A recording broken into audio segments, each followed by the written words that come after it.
आकाशवाणी गोरखपुर से प्रादेशिक समाचार।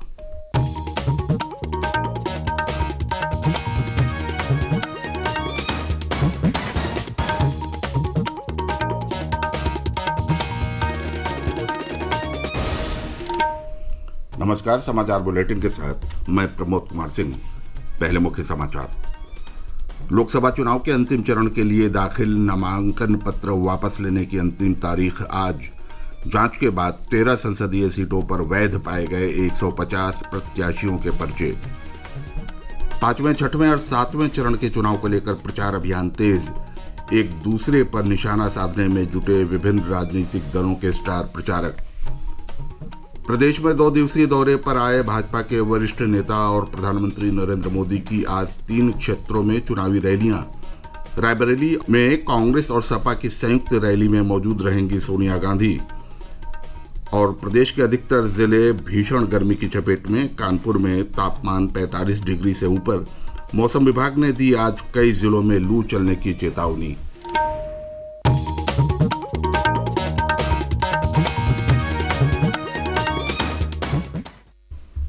अब समाचार विस्तार से। लोकसभा चुनाव के 7वें और अंतिम चरण के लिए प्रदेश की 13 सीटों पर आज नामांकन पत्र वापस लेने की आखिरी तारीख है। नाम वापसी की प्रक्रिया पूर्ण होते ही इन सीटों पर सभी प्रत्याशियों की स्थिति स्पष्ट हो जाएगी। नामांकन पत्रों की जांच के बाद इन सभी संसदीय क्षेत्रों में 150 प्रत्याशियों के नामांकन पत्र वैध पाए गए हैं। प्रदेश के मुख्य निर्वाचन अधिकारी नवदीप रेणुआ ने बताया कि 7वें चरण की 13 सीटों के लिए 167 प्रत्याशियों के नामांकन पत्र खारिज हो गए हैं। इस चरण में महाराजगंज, गोरखपुर, कुशीनगर, देवरिया, बांसगांव, घोसी, सलेमपुर, बलिया, गाजीपुर, चंदौली, वाराणसी, मिर्जापुर और रॉबर्ट्सगंज लोकसभा सीट समेत दुद्धी विधानसभा उपचुनाव के लिए 1 जून को मतदान होगा। लोकसभा चुनाव के 5वें, 6वें और 7वें चरण के लिए प्रचार तेज होता जा रहा है। विभिन्न राजनीतिक दलों के प्रमुख नेता रैलियां और जनसभाएं कर रहे हैं। भाजपा के वरिष्ठ नेता और प्रधानमंत्री नरेंद्र मोदी ने कल जौनपुर, आजमगढ़, भदोही और प्रतापगढ़ में पार्टी प्रत्याशियों के समर्थन में जनसभाओं को संबोधित किया। जौनपुर में श्री मोदी ने कहा कि पहले विकास दिल्ली और मुंबई जैसे बड़े शहरों तक ही सीमित था, लेकिन अब अयोध्या और काशी जैसे धार्मिक स्थलों पर भी बहुत विकास हुआ है। उन्होंने कहा कि भारतीय जनता पार्टी जो भी वादे करती है उसे पूरा भी करती है। CAA मोदी की गारंटी का ज्वलंत उदाहरण है। मोदी की गारंटी का मतलब क्या होता है, इसका ताजा उदाहरण CAA कानून है। और कल ही CAA कानून के तहत शरणार्थियों को भारत की नागरिकता देने का काम शुरू हो गया। पहले लॉट को ऑलरेडी नागरिकता दी गई और ये वो लोग हैं जो शरणार्थी बन करके लंबे अरसे से हमारे देश में रह रहे हैं। ये वो लोग हैं जो धर्म के आधार पर हुए भारत के बंटवारे का शिकार हुए। प्रधानमंत्री ने कहा कि समाजवादी पार्टी और कांग्रेस एक सिक्के के 2 पहलू हैं। दोनों झूठ बोलते हैं और भाई भतीजावाद और भ्रष्टाचार में लिप्त हैं।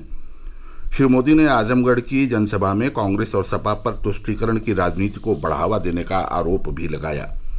प्रधानमंत्री उन निर्वाचन क्षेत्रों में रैली कर रहे हैं जहां 5वें और 6वें चरण में मतदान होना है।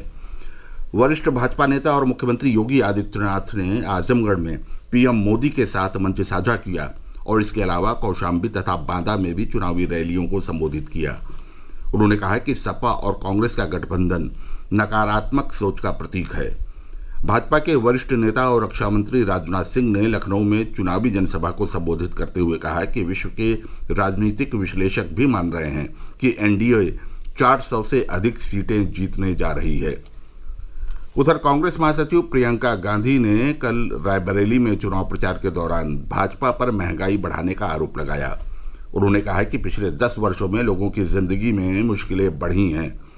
महिलाएं और किसान महंगाई से परेशान हैं, वहीं युवा नौकरी के लिए भटकने को मजबूर है।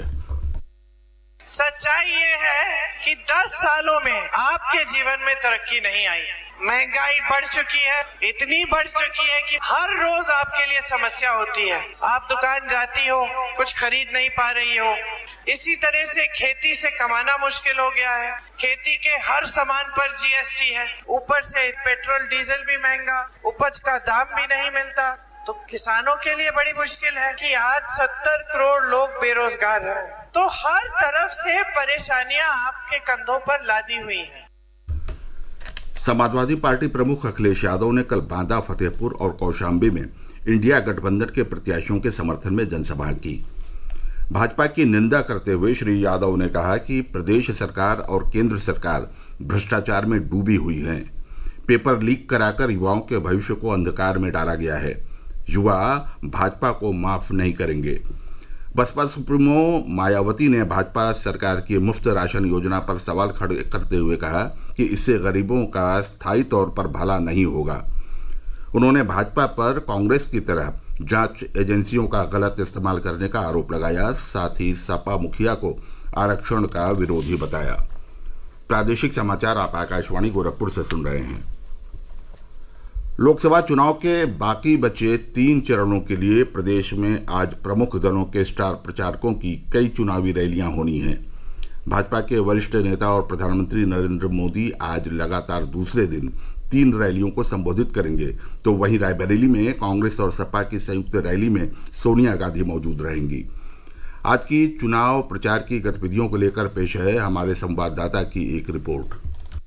प्रधानमंत्री और वरिष्ठ भाजपा नेता नरेंद्र मोदी आज बाराबंकी, फतेहपुर और हमीरपुर संसदीय क्षेत्रों में रैलियों को संबोधित करेंगे। सियासी अखाड़े के दिग्गजों की भिड़ंत रायबरेली में होगी, जहां केंद्रीय गृह मंत्री और वरिष्ठ भाजपा नेता अमित शाह आज एक रैली को संबोधित करेंगे। दिलचस्प बात यह है कि रैली के आयोजक मनोज पांडे हैं, जो समाजवादी पार्टी से विधायक हैं। अटकलें लगाई जा रही हैं कि मनोज पांडे रैली में भाजपा की सदस्यता भी ले सकते हैं। वहीं पूरा गांधी परिवार भी आज रायबरेली में होगा, जहां सोनिया गांधी, राहुल गांधी, प्रियंका गांधी समाजवादी पार्टी प्रमुख अखिलेश यादव के साथ संयुक्त रूप से एक रैली को संबोधित करेंगे। अखिलेश यादव और राहुल गांधी अमेठी से स्मृति ईरानी के खिलाफ चुनाव लड़ रहे कांग्रेस प्रत्याशी किशोरी लाल शर्मा के पक्ष में भी प्रचार करेंगे। उत्तर प्रदेश के मुख्यमंत्री योगी आदित्यनाथ बलरामपुर, बाराबंकी, लखनऊ और अयोध्या में चुनाव प्रचार करेंगे, जबकि मध्य प्रदेश के मुख्यमंत्री मोहन यादव बलरामपुर की गैसड़ी विधानसभा सीट पर प्रचार करेंगे, जहां उपचुनाव होने हैं। AIMIM प्रमुख असदुद्दीन ओवैसी कौशाम्बी जिले में अपना दल कमेरावादी की अध्यक्ष पल्लवी पटेल के साथ रैली करेंगे। सुशील चंद्र तिवारी, आकाशवाणी समाचार, लखनऊ। उत्तराखंड में तीर्थयात्री बिना पंजीकरण के 4 धाम यात्रा नहीं कर सकते। नाकों और अन्य स्थानों पर सख्ती से जांच की जाएगी और बिना पंजीकरण वाले यात्रियों को आगे नहीं जाने दिया जाएगा। राज्य की मुख्य सचिव राधा रितूड़ी ने सभी राज्यों के मुख्य सचिवों को पत्र लिखकर सूचित किया है कि अपने अपने राज्य के तीर्थयात्रियों को 4 धाम की पंजीकरण प्रक्रिया के बारे में जागरूक करें। पर्यटन विभाग की तरफ से कल राजधानी लखनऊ में 17वें विश्व कृषि पर्यटन दिवस पर कार्यशाला का आयोजन किया गया। कार्यशाला में अपर मुख्य सचिव देवेश चतुर्वेदी ने कहा कि किसानों की आय बढ़ाने में कृषि पर्यटन बहुत बड़ा योगदान दे सकता है। हमारे देश में कृषि पर्यटन की अपार संभावनाएं हैं। प्रमुख सचिव पर्यटन एवं संस्कृति मुकेश कुमार मिश्राम ने कहा कि पर्यटन विभाग प्रदेश में कृषि पर्यटन और ग्रामीण पर्यटन के क्षेत्र में तेजी से काम कर रहा है। पर्यटन विभाग ने राज्य के 18 मंडलों में ग्रामीण पर्यटन विकास के लिए 229 गांवों को चयनित किया है। प्रदेश के औद्योगिक विकास आयुक्त और ग्रेटर नोएडा विकास प्राधिकरण के चेयरमैन मनोज कुमार सिंह ने कल ग्रेटर नोएडा में चल रही DMIC परियोजनाओं की समीक्षा की तथा स्मार्ट टाउनशिप में शेष औद्योगिक भूखंडों का आवंटन शीघ्र करने के निर्देश दिए। इस स्मार्ट टाउनशिप में करीब 18 बड़ी कंपनियां निवेश कर रही हैं। चेयरमैन ने बोड़ाकी के पास प्रस्तावित मल्टी मॉडल ट्रांसपोर्ट हब और मल्टी मॉडल लॉजिस्टिक हब के बारे में भी जानकारी प्राप्त की। बीते 2 दिनों से प्रदेश के अधिकतर जिलों में भीषण गर्मी की चपेट में है। कल कानपुर प्रदेश का सबसे गर्म स्थान रहा, जहां दिन का तापमान 45.1 डिग्री रिकॉर्ड किया गया। प्रदेश के अन्य जिलों में दोपहर का तापमान 38.6 डिग्री से 44.5 डिग्री रहा। इस बीच मौसम विभाग ने आज प्रदेश के अधिकांश जिलों में प्रचंड धूप निकलने और लू चलने की चेतावनी जारी की है। मौसम विभाग के अनुसार अगले 4 दिनों तक अधिकतम तापमान में बढ़ोतरी होगी। और अंत में बुलेटिन के मुख्य समाचार एक बार फिर। लोकसभा चुनाव के अंतिम चरण के लिए दाखिल नामांकन पत्र वापस लेने की अंतिम तारीख आज। जांच के बाद 13 संसदीय सीटों पर वैध पाए गए 150 प्रत्याशियों के पर्चे। 5वें, 6वें और 7वें चरण के चुनाव को लेकर प्रचार अभियान तेज। एक दूसरे पर निशाना साधने में जुटे विभिन्न राजनीतिक दलों के स्टार प्रचारक।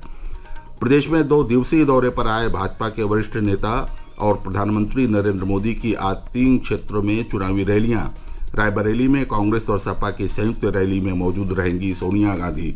और प्रदेश के अधिकतर जिले भीषण गर्मी की चपेट में।